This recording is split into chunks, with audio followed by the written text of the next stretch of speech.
মচমচে মাঞ্চুরিয়ান, তেলতেলে বেগুন ভাজা, আর রয়েছে ঢেঁড়স আলু দিয়ে রুই মাছের ঝোল, সাথে লেবু, পেঁয়াজ, শসা। চলুন খাওয়া শুরু করা যাক। সবাই খুব ভালো থাকবেন এবং অবশ্যই ফুল ভিডিওটা আপনারা দেখুন, কেমন লাগছে মতামত জানান। চলুন শুরু করা যাক। Let's eat.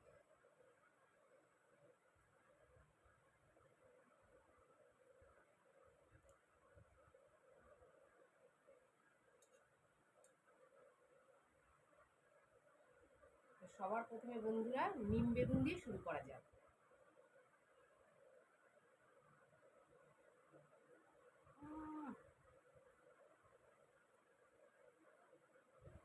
প্রচুর তিতো বন্ধুরা।